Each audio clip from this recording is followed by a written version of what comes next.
This episode of the BREWtally Speaking podcast is brought to you by On Point Pomade.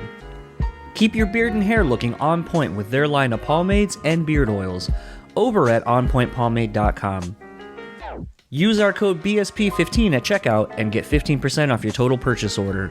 So thanks again to On Point Pomade for sponsoring our show.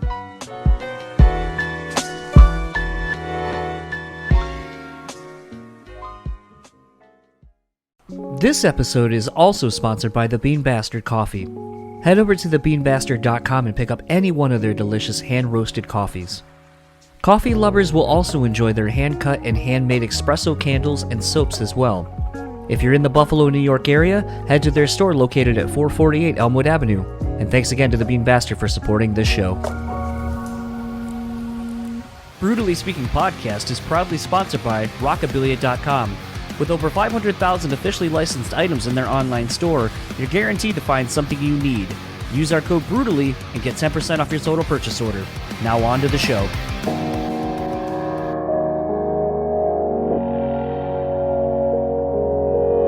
People say you have to have a lot of passion for what you're doing. This rings true because it's so hard that if you don't, any rational person would give up. It's really hard, and you have to do it over a sustained period of time. So if you don't love it, and if you're not having fun doing it, you're gonna give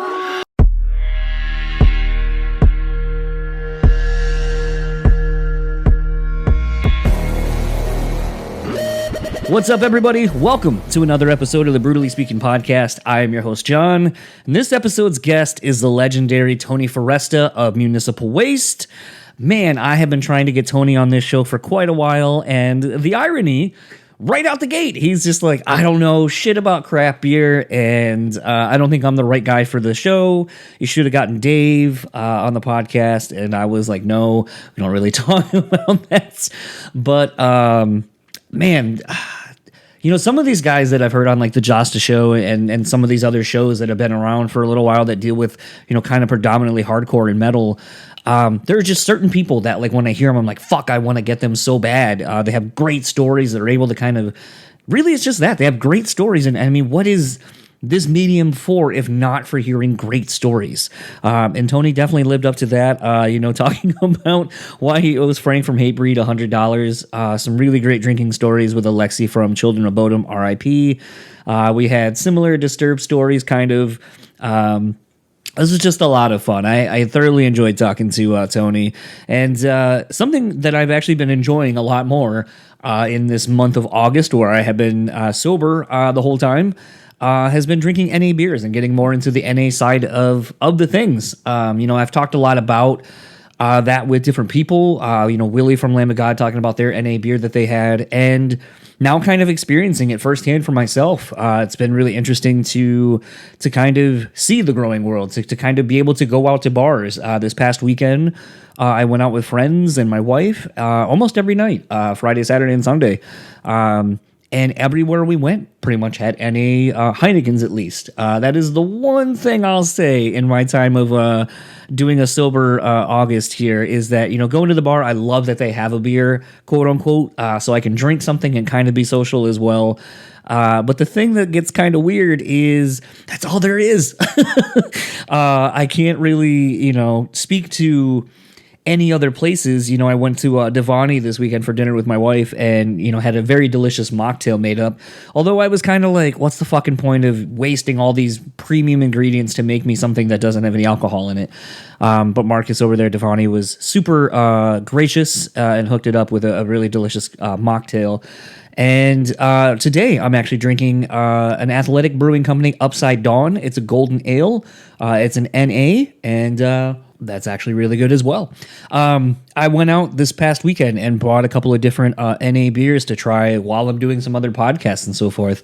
Again, kind of just showcasing this different side of things that you don't always have to drink. You don't have to drink, I should say. So I feel like it's an interesting different side of the show that we don't really talk about a whole lot, but I feel like going for a sober month, I feel like it's something I should delve into. I should talk a little bit more about, should kind of delve into my experiences of going out. And, you know, I think one of the bigger things, the bigger talking points for me, honestly, has been just that I figured there would be a weird stigma of going out to a bar and asking for an NA and, people like, why aren't you drinking or, whatever. Cause, I'm known for, especially the bars I frequent, hey, let's get shots. Let's do this, let's put one on. And I was a little bit trepidatious of people being like, oh, why aren't you drinking? Oh, you're not going to do that. You're not going to last long. You're not going to do this. And it was one of those where I just honestly have not found that. I found people to be really supportive. I found even people who usually are the ones shoving drinks, onto me. When I told someone else at a bar the other day, I was like, I'm not doing a shot, man. I'm not doing one. The other guy was just like, man, fuck that. Let him be. He ain't drinking.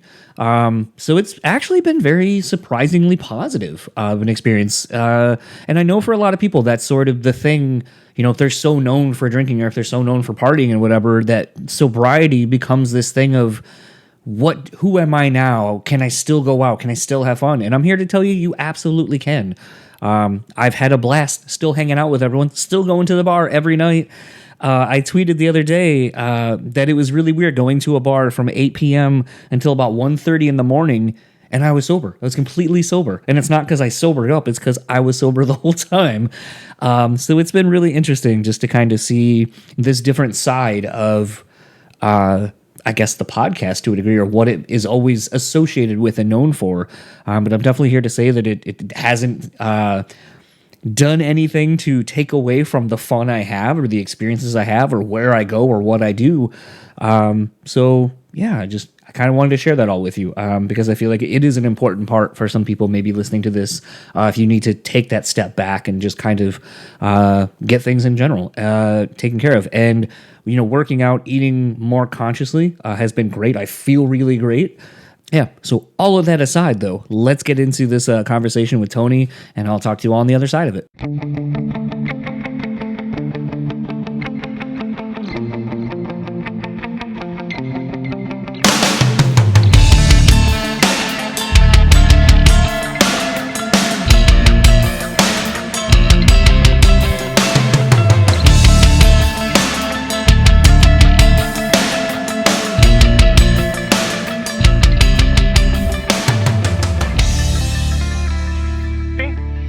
Yeah, I can hear you just fine. I just realized that this is like a craft beer podcast, and it would be more beneficial for you guys if Dave Whitty was involved in this interview than me, because I don't know jack shit about craft beer. So the irony is, it's not. So the actual crux of this part has nothing to do with beer or alcohol or anything. It's just.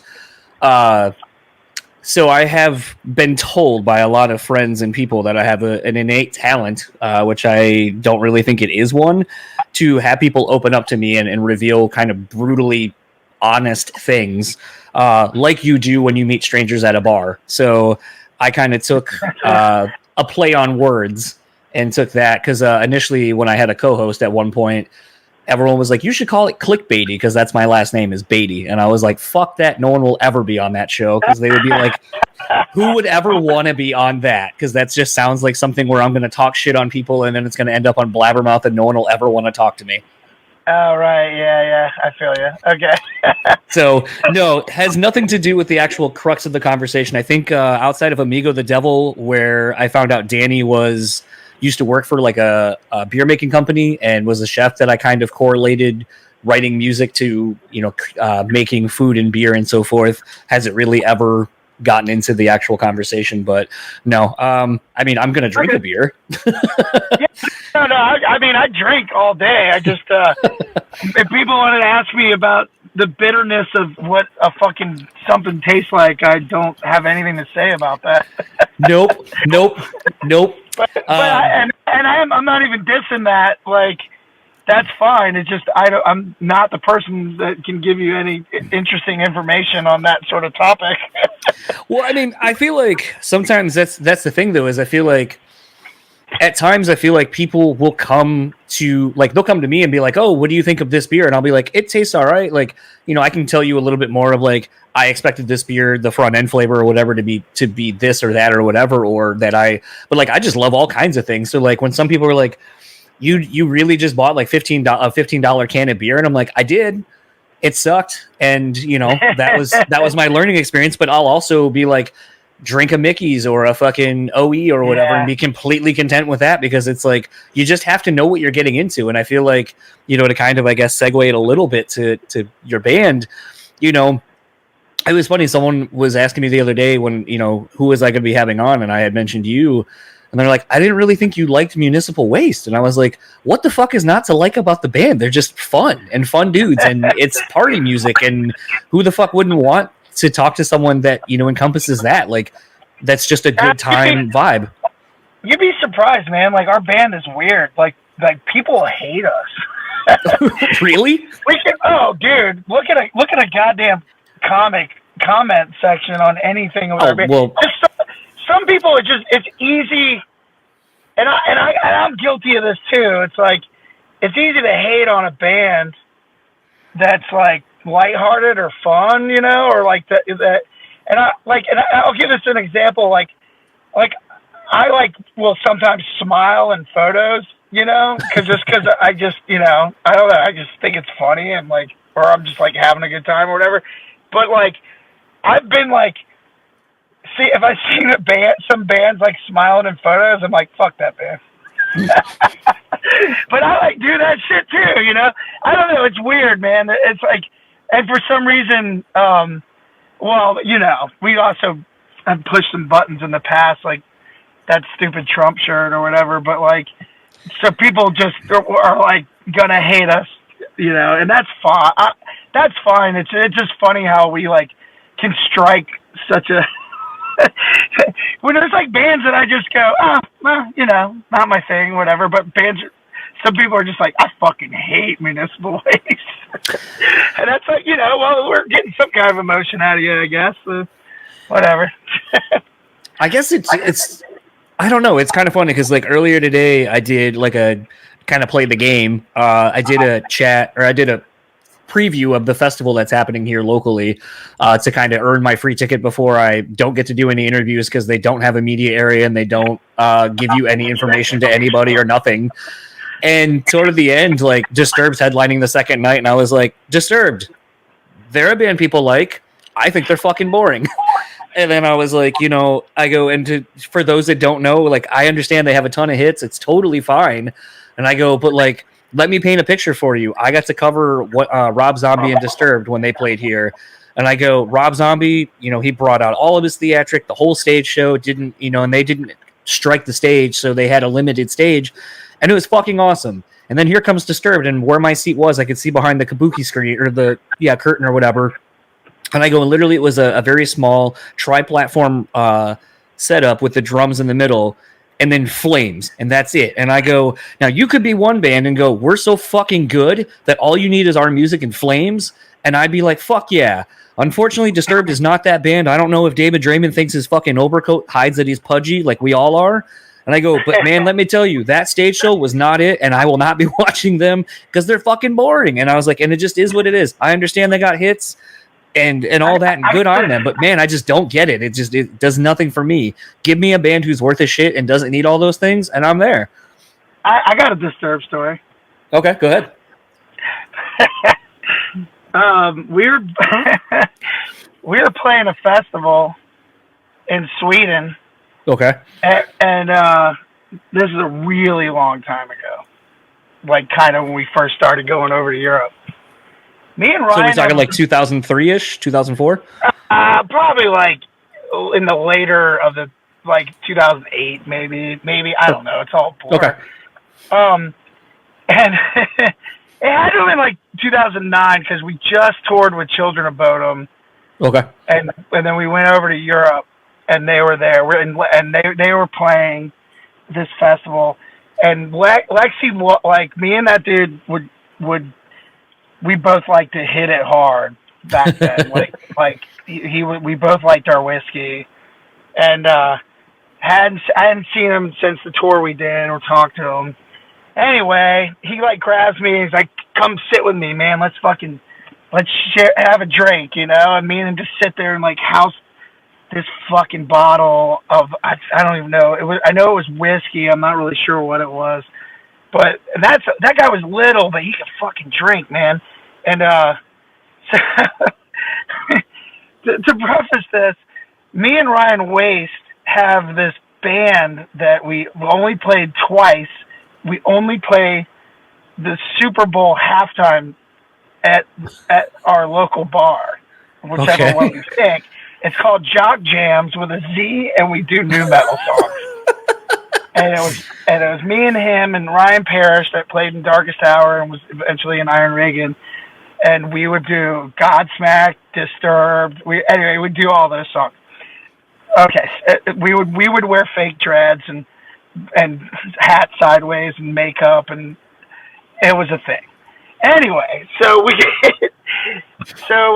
I'm chilling with Lexi, then I'm like, all right, fuck, I gotta go find my bandmates. And I'm walking by the main stage, and I see Phil, and he's like talking to like the Trivium dudes or somebody. And, I just find my bandmates, and I'm standing by the main stage, like, just talking, and Disturbed kicks into the Monkey song, or whatever the fuck it's called. You know what I'm talking about? Yeah, Down with the Sickness, I think. That shit. And I'm stoked, I'm feeling pretty good at this point, and I hear that shit kick in, I'm like, oh, shit. So I fucking I climb up on the stage, like, up this tall stairwell, or not tall, but like steep, and I get up it, and I run over the stage right, and they kick into that part, and I'm like doing my rapping bass metal dance, I like to call it, and I'm fucking feeling it, and the security, I don't even know who it was, probably a guitar tech or something. Hey, these two dudes like fold me up, and they're grabbing me, and they like fucking throw me down the stairs. And then they look, and they like see that I have an artist pass on me, and they're like, oh fuck, like, well, who are you, man? Who are you? And I go, I'm in fucking Slipknot, dude. You just fucked up. That was like the first thing that came to my head, because I was like, they wear masks, so they wouldn't even know. I was like, you just fucked up, man. And I walked off real fast. And I don't know if that ever got back to anybody, but that was a fun day for sure. R.I.P. Lexi too. 100%. It's funny. I have like having the pleasure of befriending so many different people in the industry, between techs and front of house people and band people. It's been crazy over the years to like think back to some of the shows, because like I collect, I'll keep my concert tickets or my sticky passes or whatever, and it's crazy to kind of think back on some of the shows and just some of like the dumb shit that I did at the shows. Like I remember going to Ozfest that year; it was free, like back in 2003 or 4, and a friend of mine was teching for Onkla, who used to be Puya. And so he was like, man, come hang out. Like, we'll give you this all access pass. And so me being me, I was like, all right, like, I'm probably not going to buy a bunch of merch, but I'll buy like a shitload of booze for the, to show kind of like a thanks. And so I remember going to this liquor store that was near Pine Knob, or DTE as it was called. Now it's back to Pine Knob here in Michigan. And we stopped at the Culver's after spending like $400 or $500 on alcohol to get food. And then we're walking into the venue. Next to a Culver's right now. Are you? Yeah. That's their distance. So it's funny, though, because we go to walk in, and the security dude's like, what the fuck are you doing? You can't bring that in here. And I was like, this pass says I can. And then I just kind of showed him the pass, and he was like, all right, come on in. So we head backstage, and I remember we were hanging out. I think Lamb of God was about to go on, or Static X, one or the other. And I left, and I was like, well, where should I put all this alcohol? And they're like, oh, just put it in the back of our trailer. We'll lock it up. We're going to head back. And I was like, okay. So we come back after whoever it was said that we went to go see, and I come back, and all the booze was gone, and there was an empty thing of Jack Daniels, and the only thing that was left was the Hatebreed Jaeger shot glasses. And I had my buddy text Ramon. I was like, what the fuck? And he goes, oh, sorry, man, I saw it in our thing. I thought it was all ours. The Hatebreed dudes came by, and we polished off the bottle. And I was like, I mean, it's fucking whatever. I guess here's my souvenir. I got these like shitty plastic shot glasses now instead of the booze I bought, but whatever. But Yeah, I think the after parties for Ozfest and almost any of the festivals or anything, those are more fun than anything else because everyone's just usually all fucked up and wants to have a good time, or start fights for Willie Adler with me. But that's a whole nother story. I definitely owe Frank from Hatebreed $100 today. Like, he actually just sent me his Venmo. What team did you bet on that lost? The fucking Tampa Bay Lightning. I like how I knew that was the answer.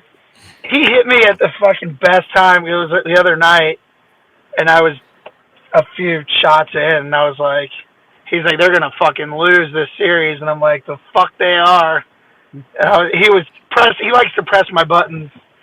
And I was like, let's do it. $100.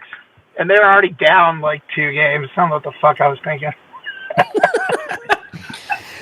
I just saw a wild ass stat that actually a player on Tampa Bay's team has been in the last three finals and lost. And I was like, fuck that dude. I wouldn't sign him anymore. Your bad luck. Get away. How would he have lost if Tampa won the last 2? Was he wasn't on Tampa. He was on 3 different teams that all made the Stanley Cup Finals the last 3 years, and every team he was on lost. Oh, dude, get him out of here! I know. You're fired. I was texting someone the other day. Oh, Josh Woods, tattoo artist friend of mine. He was like, I was like, does this make him the Buffalo Bills of like NHL players? Like, where they get to the game but they just can't fucking win? Oh man, the Jim Kelly, or Dan Marino. Yeah. Well, Dan Marino only went to 1, but Jim Kelly went to like 3, I think. 4 in a row, I believe. Wow. And lost them all. I lived in Tampa when that was in the Tampa Stadium where the infamous Scott Norwood missed field goal, which was eventually the Ray Finkel. Yep. Ace Ventura used the story for the Ray Finkel saga, which is where that's from. But yeah, I remember being a kid when that happened in Tampa. It was a big fucking deal. That's like you just kind of reminded me of when I moved from, because I'm originally from Delaware initially, and I remember moving from Delaware to here in Michigan in like 95, 96, and then the Blair Witch movie came out, and everyone was like, dude, this is real. And I was like, no, it's not. I was like, I would have heard about it before I moved. And they were like, oh no, it's real. Well, that story's not far from there, right? That's like from Maryland, right? Yeah, it was like in the Maryland, like Philly area. It wasn't like, I think collective. I haven't looked it up in a while, but I want to say it was like 2 hours away from Delaware, roughly. And so it's like it would have made local news or at least the regional news of the East Coast, and it definitely did not. So I'm 99% sure it's fake as shit. Oh, that was great hype. Yeah, that was total bullshit, but it was brilliantly marketed. Because I remember going to the movie thinking it was real. You know, like I remember seeing that shit in the theater, being like this ain't real. Nah, come on, man. But that was great because that's exactly how The Exorcist got them back in the day. They were like based on a true story, which it kind of is, but it's like the original Exorcist is based on. I think it's about a boy somewhere kind of in that area, like outside of Maryland. And I think they just borrowed from a couple other different exorcism stories. And they're just like, based on a true story. And everybody's like, oh my God, this shit really happened. The fucking preacher is crazy. Well, I mean, that's almost like I'm interested to see what 10 Cent Beer Night, how that will spread the legend of that night. That, you know, I'm sure people will hear it and be like, that's a cool song title. And it's like, but it's real. That really happened. That was a real event. Oh yeah, that was a real event. Which that's funny because I haven't written a lot of Municipal Waste songs. Usually we kind of make up our own like storylines, like kind of like Trauma-esque, you know. But like, there's a few songs that are based on like actual events, and that one I was like, somebody was explaining it to me. We're talking about crazy sports shit, and that came up, and I was like, yeah, 10 Cent Beer Night just sounds like a Municipal Waste song title. So I just kept that one in my brain for a couple of years, and then once we started the songwriting process, I just kind of had that one in the vault, and it was just like, the song fucking writes itself, really. I love shit like that, man. Like, where it's so easy to writing lyrics is a pain in the ass. It's like it's cool, it's rewarding, but it's like the hardest thing. Like if you like at least from the people and the perspective of people I've been in bands with, they're always like, man, fuck writing lyrics. That's like the hardest part. Like write riffs all day and see what sticks and what doesn't. But lyrics, man, you gotta like, it fucking sucks. So I take it you're not the kind of person that just is constantly writing down random thoughts or ideas. Sometimes. Yeah, I keep them in my phone, and I did it a lot more than usual. Now I'm just kind of like, yeah, I don't know. I do that, yeah. I wouldn't say I write poems and shit. What, you mean to tell me Paranormal Janitor didn't come from a prose? All right, that one did, but the other one. Well, I don't know. Like, what I think is interesting, sort of, in listening to even, this record, especially, it's funny that you said trauma, because, like, it was kind of funny listening to it, and sort of, I think the visuals that go across, like, with everything, I feel like you guys would, especially, and I think it's honestly because of Paranormal Janitor. Like when I heard it, all I can think of was just like, this could be like in the new Toxic Avenger movie that they're reworking on. Like, you guys would be a great, like in the sense of like Cannibal Corpse being an Ace Ventura, kind of bringing it back to that. I feel like you guys should and could be in the new Toxic Avenger movie or a trauma film in general, just playing like a house party or something, and it would totally fit the vibe and wouldn't be weird to me at all. But I was going to ask, with some of the song titles, because one of my favorite things about seeing demos and working with, seeing bands behind the scenes stuff is seeing the working titles for stuff. So with the fact that your song titles are already kind of fun and playful, how much more so are the working song titles? Dude, realistically, I would say 90% of the songs we write, we have the song title. Oh, really? Like, while it's a working song, which is fucking weird. That's actually pretty crazy. I don't think I've ever heard of anyone keeping them. Well, how we do shit is that they'll send me demos of just shit they're working out. So I'll just have a bunch of song 1, song 2, and then I'll be like, okay, I'm working on this song. It's gonna be this. Ryan will be like, oh, I got a song idea, and I'll be like, that kind of fits with this sounding song. Because I don't know, like, that song Paranormal Janitor, like, that fits to that. I don't know, it has that weird thing at the end. We're going to, like, that weird music break at the end of that song, we were going to put, like, a fucking spooky theremin part with that, which for some reason I thought fit Paranormal Janitor, like Scooby-Doo almost, but tougher. But, like, so yeah, a lot of the working song titles are shit that are actually like what we have in mind for where we're going with it. And there's shit like Crank the Heat was just something that we pulled out of the trash can. Like that song wasn't even like going to be on the record, and it's like one of the best songs now. So that one just kind of like we were just like kind of put it all together. But I have been in bands or like jammed with people where you're like Venom riff song. It's like one of the working titles. I've definitely seen other bands do that too. They'll just name the band that they think it sounds like. I think, I think one of my favorite ones that was like that was on the Wrath album by Lamb of God when they had the making of the record. Redneck was just Pantera something. And it was like, yeah, it sounds like a Pantera riff. It's Pantera, and I forget what the other part of it was, but it was Pantera something. Yeah, that seems about right. But I mean, like, I feel like that's that. I mean, as not that I've written a ton of songs, but like even when I used to jam with people, like there was a riff that I had come up with that at the time I didn't realize it, but then someone was like, "That sounds kind of like the verse riff to "Surprise You're Dead" by Faith No More," and I was like, "Oh, yeah, kind of." And they're like, but it doesn't, like, the setup that you had kind of been playing around doesn't set that up. So it is kind of a surprise that that's where the riff goes. And I was like, oh, yeah, I don't know. I was like, I guess it's like surprise butt sex. Like, it just happens. You're just having it and it happens. So then that became the working title was surprise butt sex. Surprise. A whoopsie. We call that a whoopsie.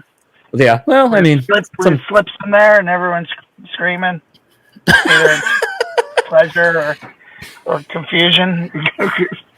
Blooper. It's a blooper. Yeah. See those on the old Dorf goes fucking VHS tapes. Dude, well, that's weird you said that. I was trying to... Dude, that's funny you just mentioned Dorf, because I just...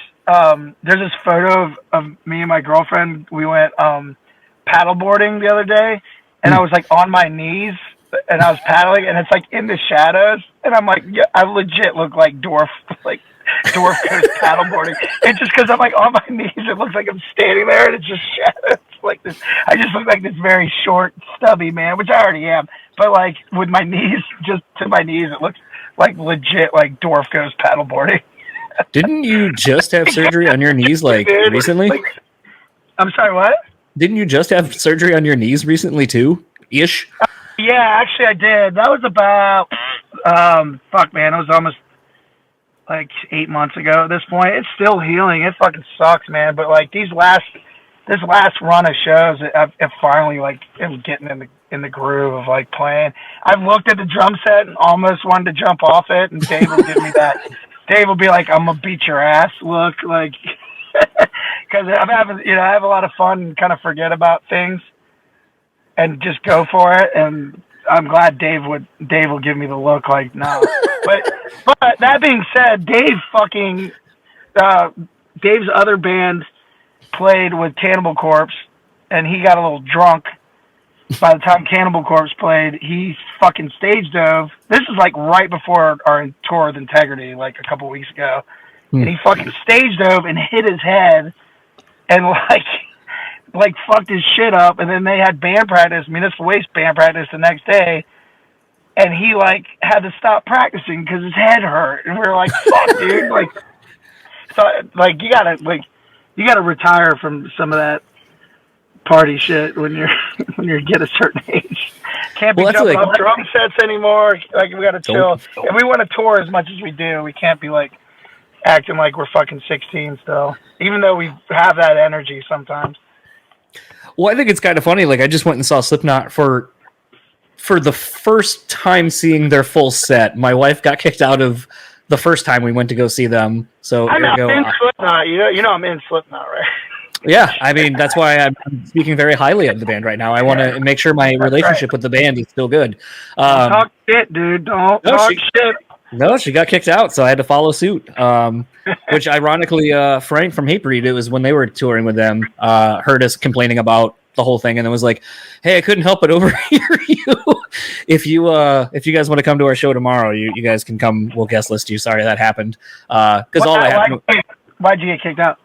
So I don't know if you've noticed this going to shows, but a lot of people now don't really like pack in tight. They kind of keep at least a person or two in between everybody. And so my wife and I are like, oh, let's get closer. Because I mean, we're small, we're shorter, and we're kind of blind. So we kind of got in front of this crowd, probably about 7 people back from the barricade, and wanting to get close for Hatebreed and Slipknot. And then during Slipknot set, I hear someone make the comment, "Let's crowd surf this dude out of here." And then I was like, oh my God, someone's like, I've always joked about what if you just accidentally got crowd surfed out of like an area, like had no idea it wasn't voluntary at all. And then the next thing I know, when the lights went down for whatever song they're playing, I felt these 2 dudes grab like on either side of my legs. So then I started kind of hitting them. And then when I did that, this chick that I guess was with one of them was like, don't fucking hit him, and push my really expensive glasses off. They randomly grabbed you? Like they didn't? Yeah, they wanted to crowd surf me out because apparently we were in their way, even though they could see over us, and we didn't even approach them to get around them. That's like assault. That's like not even like. So then I start hitting on the dudes to get off me, and then I push one, and then right when I went to push the other one, the girl pushed my glasses off my face. And that was when Slipknot had everyone start jumping up and down. So off my glasses went and got crushed, and I didn't see them. But then my wife was like, fuck this bitch. And then right when she went to tackle her and punch her, that's when all the house lights went up and the security saw it. So they, like 6, 7 of the tall dudes went after her. And then I pushed one of the security dudes into the pit because I was like, it doesn't take 7 of you to go get my wife. So fuck you. And then when I went to go meet up with her, I just hear the one security guard that's like grabbing her. He's like, stop being white trash and just, walk out of here. So then once she was like, oh, I'm white trash, just dead weighted and was like, then you can fucking carry me. And there was some girl.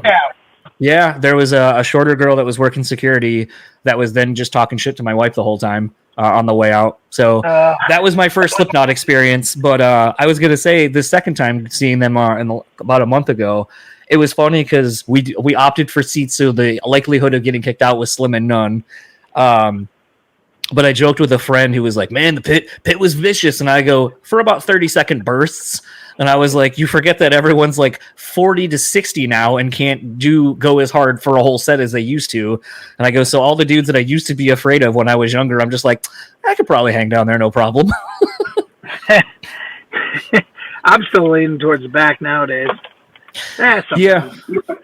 I mean, certain bands will get me to go. I think my favorite reminder of how old I am was going to see Eated many years ago and got dropped on my ribs on the barricade when I was crowd surfing, and I was like, yeah, not as light as I used to be, apparently.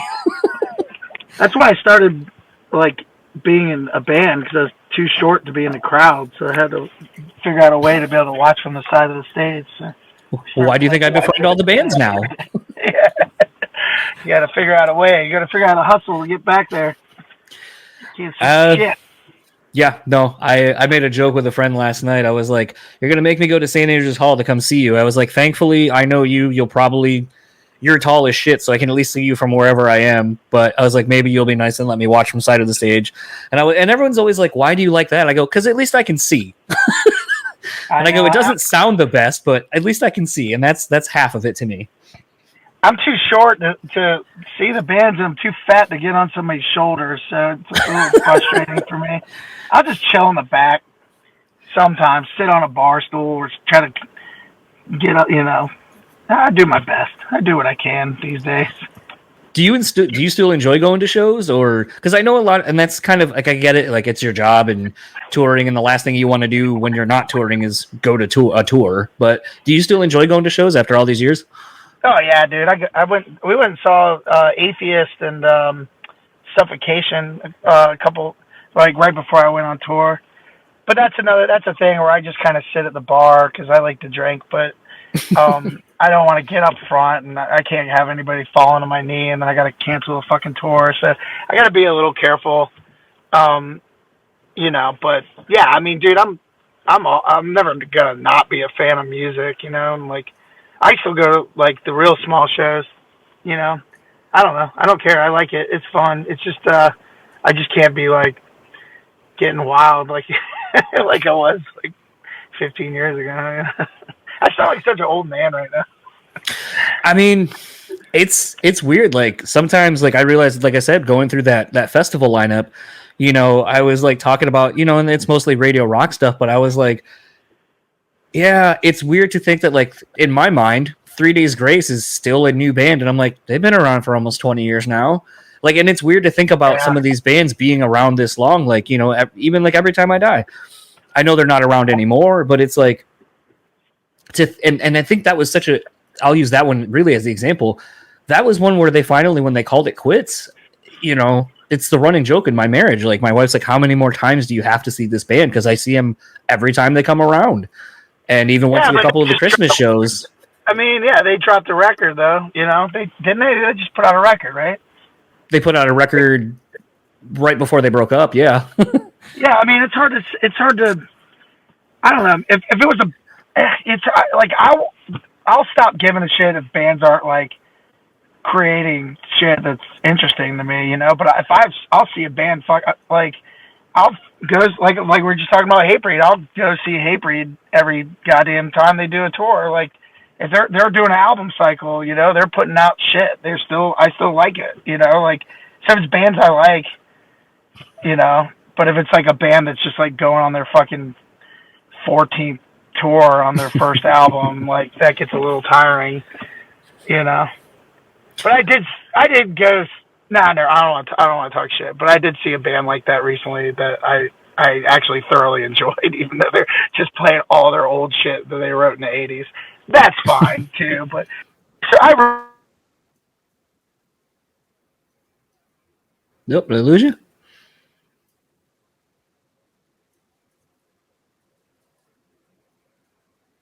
still working and still cranking shit out. If it's stuff I still like, I'll definitely keep going to see them over and over again. As long as they're not playing their first album. Well, I feel like that's kind of the thing, though. Like, you know, Hatebreed's actually playing this festival that's coming here, and I was like, Hatebreed, it's a sure thing. You're gonna have fun. I don't give a fuck what you say. If you only like Death is a Satisfaction of Desire, that's cool. Who cares? It's a fucking sure thing every time. It's always great. I always go see that band. I don't give a fuck. But it's weird. Where do you live? Grand Rapids, Michigan. Oh, sick! Right on. Scott, our guy Scotty, who like tours with us all the time. He's from that area. Yeah, I think that's not a very interesting story, is it? But no, and it was kind of weird because even thinking about like with Every Time I Die, like it's one of the first bands that I felt like was kind of my band. Like, you know, that I grew up with them from almost the beginning, saw them on almost every single tour, saw them, you know, I think the last time I saw them was technically a show like 40 something or whatever of seeing that band over the years. And it's like, when they were done, I was just like, that's it. Like that's 20 something years of my life that like, I mean, it's not gone, but I'm also like, well, now what? And it's like, speaking to the age thing you were saying a minute ago, we're at that age now where some of our favorite bands that like we literally grew up with are starting to go. And it's kind of hard to see that because you're just like, well, now what? Now who do I have? Yeah.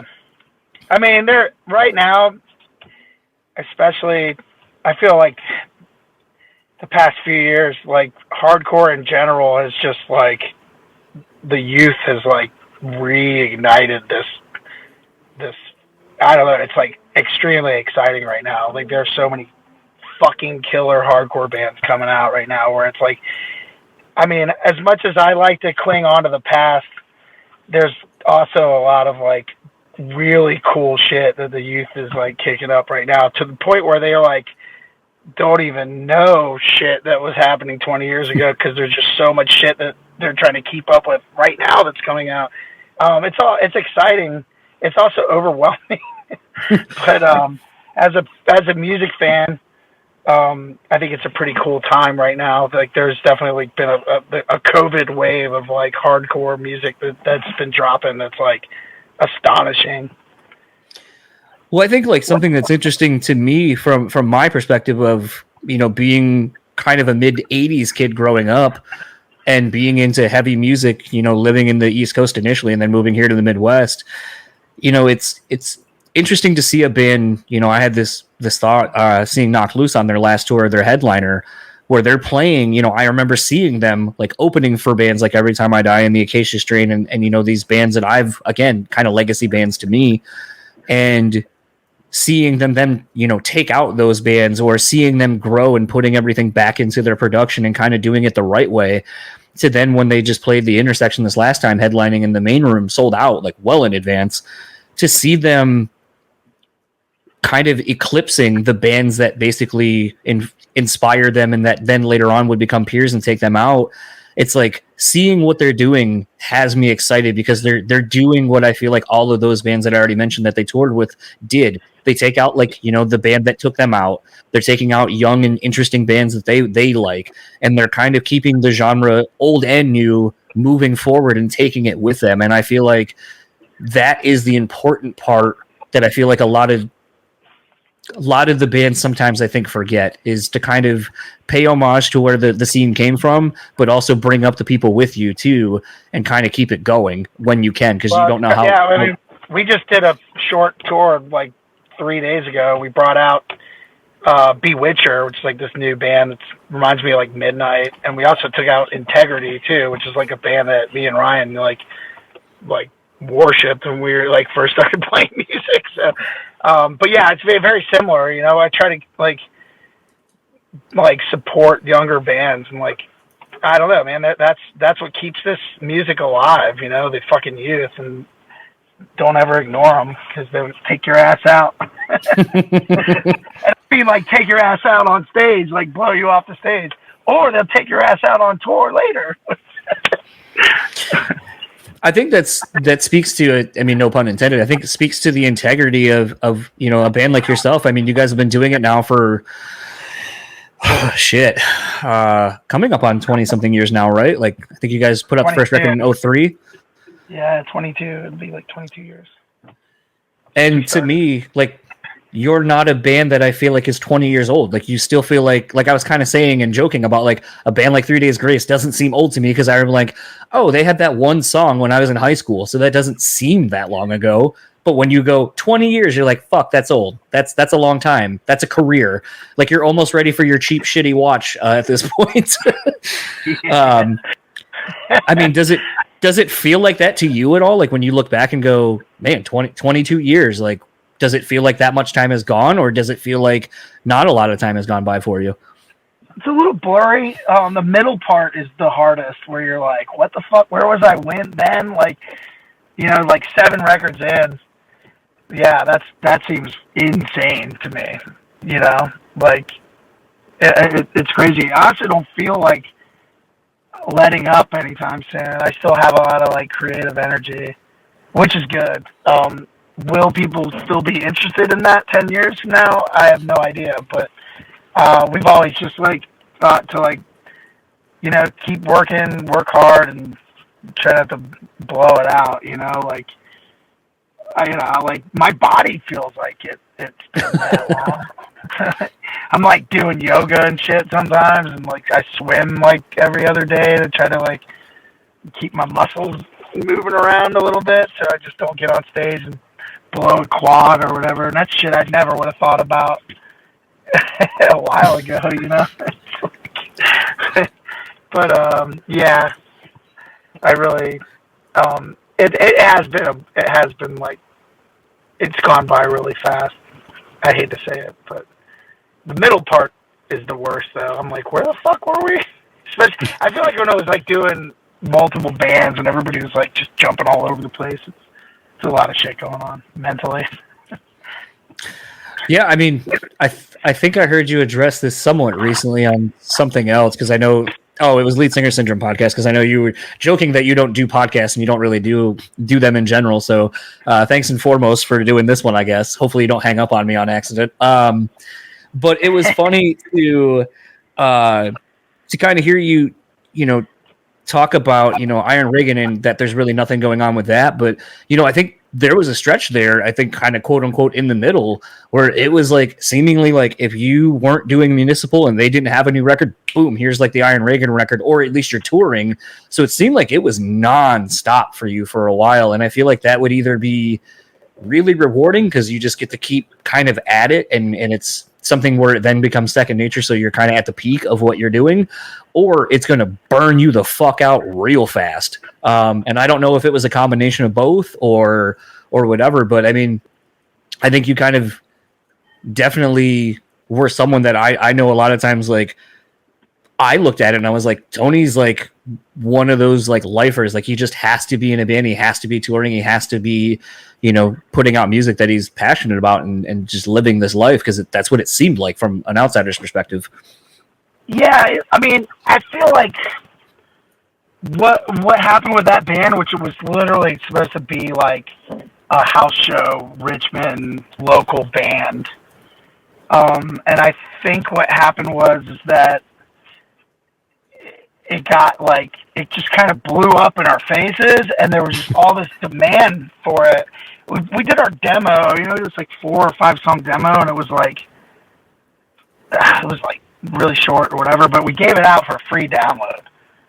And we were just like, well, let's just get our music out for free. I don't give a fuck. We're going to put our, like, sell music. Like, we're just going to put this out. And then it was like, I feel like once we did that, like, not even a week later, it was like thousands of downloads. Like, you could see it in the plays and how many people actually just downloaded, like keep, and it was like, oh, fuck. And then it was all of a sudden there was just this demand. And then this band wanted to take us out on tour. It was like, and then it just felt like you were letting people down. And then there was like, the longer it got, the more it snowballed, the more people were relying on you. And it was like, turned into this like like a lot of pressure mounted.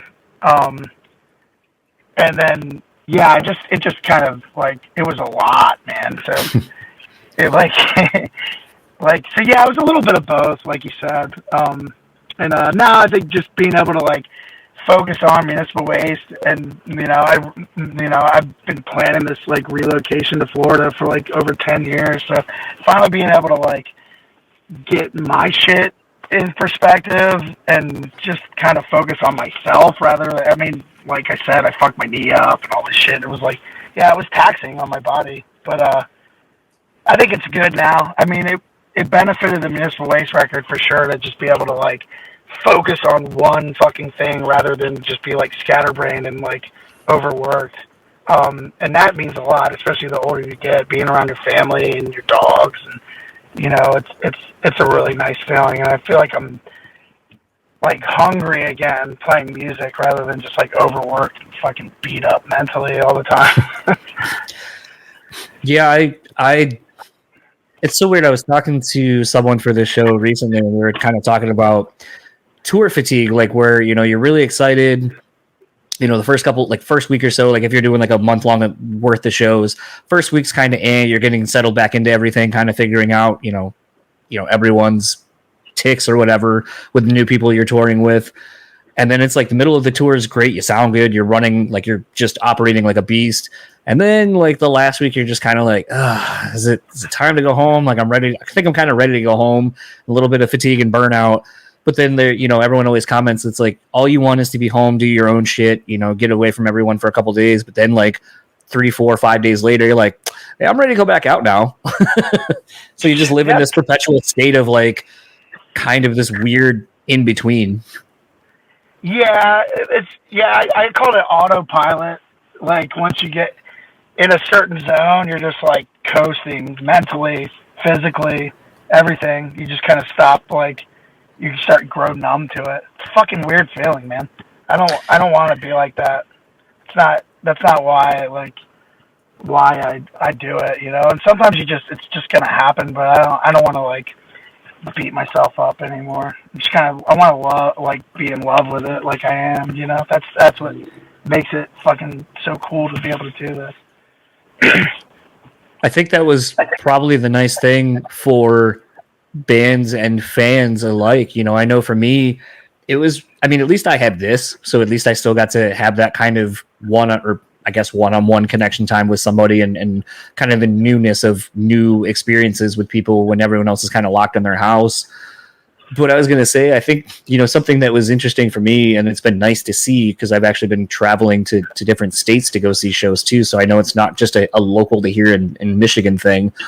But it felt like for a while there, it felt like people just were going to shows because it was the place to be, not because they really gave a fuck about being there or supporting a scene or anything. And I feel like maybe to a degree, bands kind of did that where it's like, oh, we're in the city again. Yeah, I know that, all these things. And I feel like maybe the hard reset of the last, 2 years of the pandemic, I think kind of was a nice refresher for everyone to kind of, take that pause, kind of find whatever is important to them. And then when everyone kind of came back, it's like, okay, shows could go away any moment. So I need to go and I need to be present and more aware and have fun and, spend the money on the merch and just make a night to remember as a fan. And I feel like I see more bands that are hungry to play. And even though they're playing the same cities and same venues and all that kind of stuff, I feel like there's a renewed sense of purpose in a lot of bands. And it feels important to be at shows again. And I haven't felt that in many years personally. Yeah, it's maybe it was just a chance for people to charge up or just reevaluate what the fuck, what you're taking for granted or what's important to you.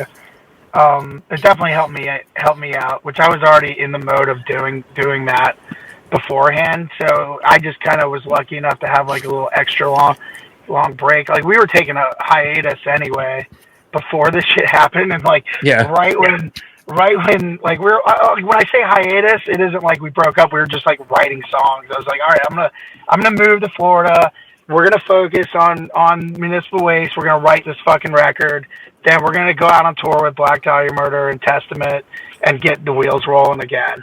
And then right about when that tour was gonna start, is when the shit hit the fan. And then fucking Tom Hanks got COVID, and then that's when it was all over.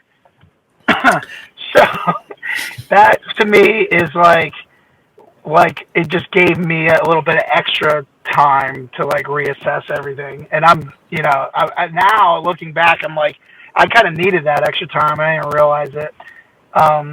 So yeah, it was great. I feel recharged and back in love with it. Hopefully that's, I may not have done what some other people did where they're like, I'm going to slim down. I'm going to take the time to work out because I can't go anywhere or do anything and do all these things. I may not have done that. And I don't think most of us did either. But I know for me, that downtime was definitely spent on working on myself in other capacities that I think has enriched my life. And I'll even say kind of selfishly, like I think has enriched this show to be better and more real and authentic than what it was, the version of it that I had previously. But I think it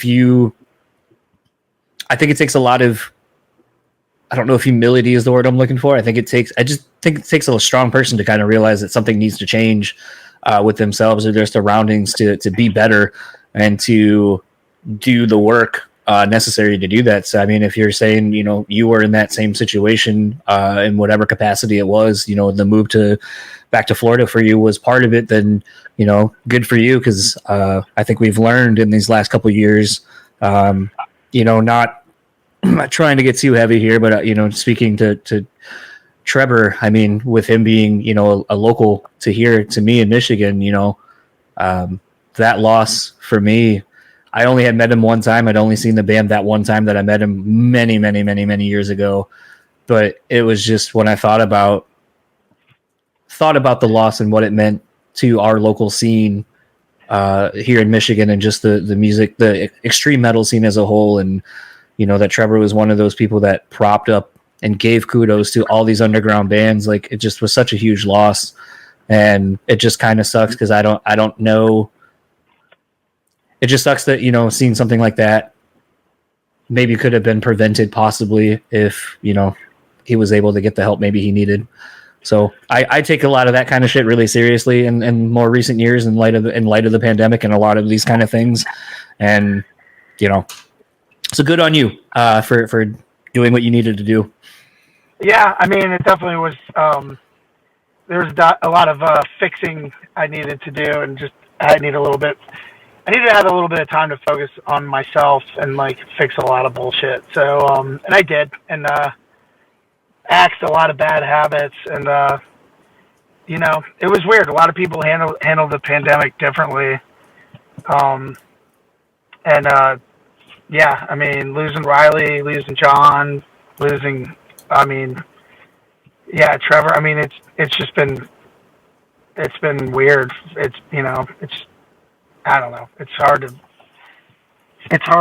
take all that shit in, and like for us, like, yeah, I mean, it's definitely a learning lesson. It's like you want to like dig into those bad habits when there's terrible shit going on around you, and sometimes you just gotta like try to black it out, like block all that negativity out, and use that energy to do something positive. Well, that's what I did, at least what I tried to. What I'm trying to, But every day is a struggle. Every day is a fucking struggle, for real, for everybody. 100%. Didn't mean to get it so somber and on a down note there. Yeah, I don't know. Do you got a good dick or fart joke or something to bring it back up? Oh shit. I don't know. All right, I'll just tell everyone to watch the new Beavis and Butthead movie. I just watched that today and was kind of like, well, this is a thing I spend an hour and a half of my time on. Do they show videos in it? No, it's the movie. They basically redid Beavis and Butthead Do America, but they do space, and it's essentially the exact same movie. I was like, this is the exact same movie, just a slightly different premise. Do you know how many fucking bands I got into because of Beavis and Butthead? Like, it's crazy. Like, same. I don't know. Like, yeah, I hope they do it with the videos and start hooking up some of these younger bands that are out there busting their ass again, because we could use all the help we can get. Well, fuck, I gotta run. I'm starting. I was gonna say I have tacos. I was gonna say I have tacos. I have waiting for me by my wife. Lastly, yeah, Taco Tuesday. Where can everyone find you, or anything that you would like to plug online? Yeah, I guess we do a lot of our shit the old-fashioned way: Instagram and Facebook. MySpace. Anything, MySpace, and yeah, Makeout Club. I was just talking about Makeout Club. Farmclub.com. See us on there. Cakefarts.com. And there's your fart joke you were looking for. Tub girl. Yeah, we got a new record coming out Friday. I don't know when this interview is going to drop, but we worked our ass off on it. So find us somewhere where you can listen to music and listen to the music. That's the most important shit to us. I'm going to lastly make a plug for myself. Next time you guys come through, we need to grab a Drinker 17 and let me watch from side stage because I'm tiny. You're more than welcome to come on side stage. You can jump off the side stage, do all that shit. Just don't bump your head. I won't, and I'll watch your knees in the process as well. Fair enough. Tony, thank you for the time. Thank you for the time, and enjoy the rest of your day. Look forward to seeing you guys soon, whenever that is. Awesome interview, man. Thank you so much. So that was my conversation with Tony Foresta, again, of Municipal Waste, Iron Raegan. Man, I just, honestly, again, I want to thank the time because, you know, a reoccurring theme lately for some of the guests that are coming up and that I've just done is that most of these people don't like doing press anymore. They've been doing it for so fucking long. They just don't want to do it anymore. And so the limited opportunities that, you know, we as the media, quote unquote, get to talk to these people, especially with it being me, I'm just going to be like, it's so refreshing. And I really enjoy the fact that these people kind of come on and aren't like bumming that they have to do something, quote unquote, and that they have a good time because, you know, at the end of the day, that's all really we have is time. And so for anyone to spend an hour or so with me talking is super, super great. It's not something I take advantage of. It's not something that I take lightly. So I really appreciate Tony for coming on and a lot of the people coming up that you'll hear for coming on. And, you know, kind of to just start kind of wrapping this up because, you know, I feel like sometimes these get a little long-winded because I spend a lot of time by myself. So it's, you know, thinking about a lot of different things, listening to podcasts, thinking about, you know, topics they're talking about. And then, you know, I'll come and do this and I'm like, I'm talking to no one. So it's not really easy to gauge, like, I should just shut the fuck up and get this thing over with because no one cares. They already heard the interview and that's all they wanted. But all of that said, definitely wanted to thank again Tony for the time. I'm really excited. I hope you have taken the time to go listen to this new Municipal Waste record.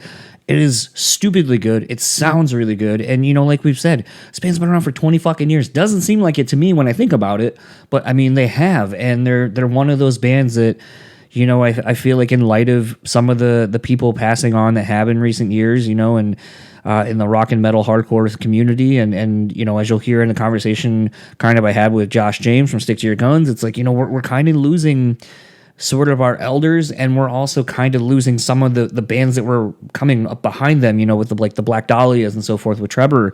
And, you know, a band like Municipal Waste is important for kind of that underground metal thrash kind of hardcore scene. And for them to still champion the bands that they bring out and still love the scene and still support all the bands. You know, we need those. We need those kind of people. We need people like Tony, who are kind of taking up the lineage of, you know, like the Scott Vogels from Terror. And it's important. It's important to support this scene. I mean, it's always kind of been underground, probably will always remain underground. But to, you know, kind of get back to where we all kind of come from. If you'd like to keep up with the Municipal Waste on socials, all of them are at Municipal Waste. If you would like to keep up with Tony, you can find him on Instagram at tbuzz, TBUZZ, and Twitter at tbuzz666. All of this is in the show notes. If you'd like to keep up with the podcast, simple enough, find us at BrewSpeakPod on all your socials, including TikTok. I'm trying to do that, even though not very well, because I still don't understand what the fuck it's for. If you'd like to support us monetarily, you can go over to Patreon, patreon.com/BrewSpeakPod. You can support us there. All the episodes get posted up there as soon as they're done. I post the videos of me making the intro and outros. Usually I'll do some extra bonus content that only exists over there. And there are episodes that exist only over there. So if you would like to do that, that would be much appreciated. Everything goes right back into the podcast because it's not free to do a podcast. And thanks to the sponsors, speaking of, for making things a lot more manageable financially. Rockabilly.com, use our code BREWtally at checkout, take 10% off your total purchase order. Bean Bastard, go to thebeanbastard.com, pick up some delicious coffee. Or if you are in the Buffalo, New York area, please go check out their brick and mortar store. This very awesome little like throwback to the 80s with a lot of the memorabilia they have there, plus the coffee, plus the food, plus, I mean, what else more do you want in a coffee spot, honestly? And lastly, On Point Pomade. Keep your beard and hair looking on point. Go to On Point Pomade, use our code BSP15 at checkout, and take 15% off your total purchase order. And for the BREWtally Speaking podcast, I am John, and I will see you next week, where our episode's guest is Andrew Wells, returning from Idola and Dance Gavin Dance. Those are some of my favorite conversations to have with one of my bestest friends from doing this show. This one obviously is no different. Lots of deep, honest things that we shared and got into. And I love the dude. He is a great, great person, a great friend, and I can't wait for you all to hear that one. So until next week, I'll talk to you then.